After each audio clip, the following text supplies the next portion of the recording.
14.7 people per 100,000 are missing right now in the United States. That is an average. I'm sure there's people that are missing that are not reported, or they're not known to be missing at this point in time. And the numbers right now for human trafficking figure that there's about 70 million people in human slavery at this time on the planet. Probably the highest it's ever been. So what can you do to make sure you and your kids aren't part of that? Well, first of all, it's the holidays where, they figure there's going to be 161 million people traveling right now during the holidays, and there's a hell of a lot of predators out there right now. Recent data, studies on DNA and that kind of thing, on sexual predators, murders, that kind of stuff, has found that there is no correlation for victims as to body type, hair type, etc., etc. It is more so that these predators are looking for victims of opportunity. They're looking for the sheep. They're looking for the people that are not paying attention to their surroundings. Now, thinking about this is on the road right now. I'm in somebody's garage, actually, and I wanted to do this video because it's Christmas, and I wanted to put out some pointers there from, based on my background, my understanding of human psychology, predators, etc., etc. I have an extensive background in this, and it's almost like a second nature to me. For I guess it's just something that's ingrained in me after 13 years in law enforcement as a federal officer. So one of the things I look for, people that close gaps, close distance on me, that kind of thing when I don't know them. Okay. For one, whether an area I'm at is an area of opportunity for them potentially. And I'll give you an example of that.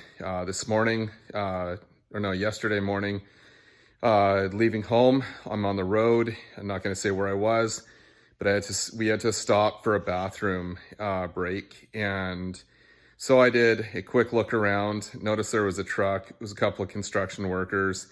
And as I'm coming out of the bathroom, this guy in his truck is paying way too much attention to me. And I know I got a beard and I know it's Christmas, but I sure as hell don't look like Santa.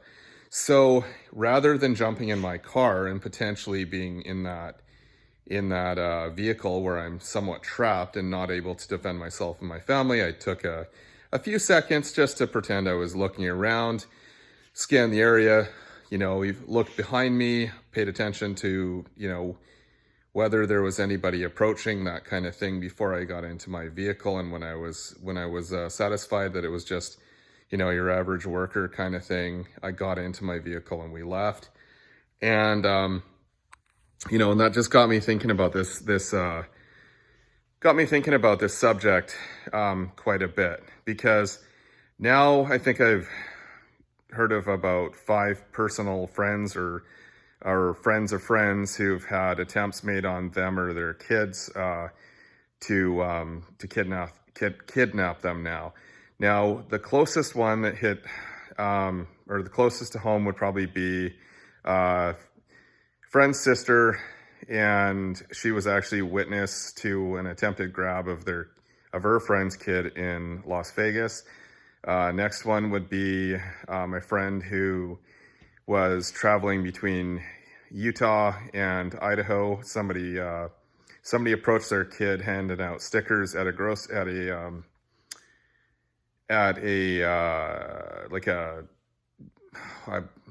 Walmart type thing or a Target kind of business. And what they were actually doing is I'll try and lay this out as simply as possible. What they were attempting to do was familiarize themselves with that kid.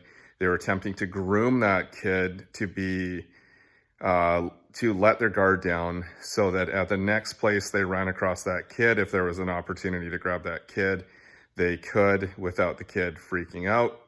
Because kids think, oh, there's an adult, this guy's a nice person, or this girl's a nice person. And it is definitely not just guys.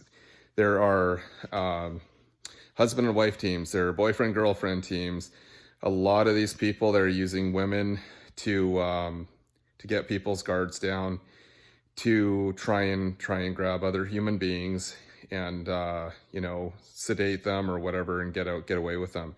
So what this person did, in short, they tried to groom this kid very quickly, and then at the next stop the family made, which was in another state over, okay, in a significant distance over, they tried to enter the same business as those kids and their mother and the boyfriend, and they tried to approach the kid. Luckily, the mother and the boyfriend were switched on enough. They noticed that there was a person they recognized that had been handing out stickers and stuff to their kids. So there's lots of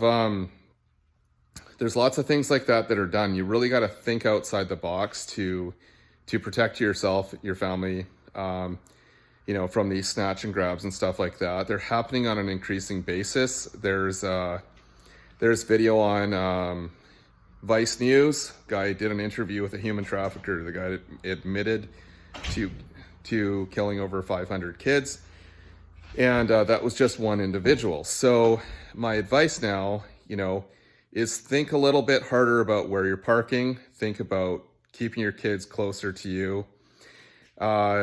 When you're parking in parking lots, don't leave yourself an egress. Park so your nose out so you can get away. Be aware of anybody that's around you. Park where there's light, that kind of thing.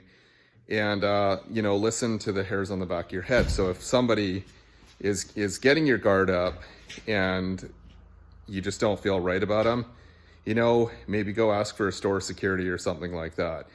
If you're on the road, you're traveling, look at how you're parking in parking lots along gas stations and stuff like that. There are many attempted carjackings. There are many successful ones and stuff like that as well too. And these can be a really ugly situation for families. Don't leave your car running in the parking lot with your family in it and nobody in the driver's seat. Make sure you shut it off, or you have them, you know, if they're armed, have them, you know, have something at least at the ready, and keep the doors locked so that, you know, a person of opportunity cannot just jump in and drive off with your family. I see this a lot. You know, I live in a rural area, and people figure not a lot of stuff happens there. But, you know, we've had stolen vehicles, we've had car chases, we've had just recently a stolen vehicle that was dumped not far from our house. All the schools had to be shut down, and there was a manhunt that involved all the agencies there. Now, if that person, say, had, you know, come across some victim or an open door to a house or something like that, they very well may have barricaded themselves in a house and taken a hostage. So this holiday season, think a little bit harder about your security. Think about your family, what you can do to protect them, and you know, start studying your human psychology and stuff like that. You know, look for those grooming behaviors, you know, trying to, you know, make themselves look relaxed, or, you know, like they're not really paying attention to you, when in fact they're actually looking around, trying to see if there's anybody around that's going to assist you while they victimize you. So take the opportunity, think a little bit deeper about where where you're parking. If you're parking in a parking lot and you have the option of parking in a spot where you've got lots of space around you in the car, you know, take that space, walk a little bit further, and don't get yourself so you're trapped, you know, between other vehicles and stuff unnecessarily. So with that said, guys, my best wishes. Have a very Merry Christmas. We'll be back with you in the New Year's. And we're going to have some more videos on pistol and rifle drills and stuff like that. And yeah, and pretty early in the new year, we're going to be introducing some new courses. So check with our website, rangetech.us. All right, Merry Christmas. Stay safe.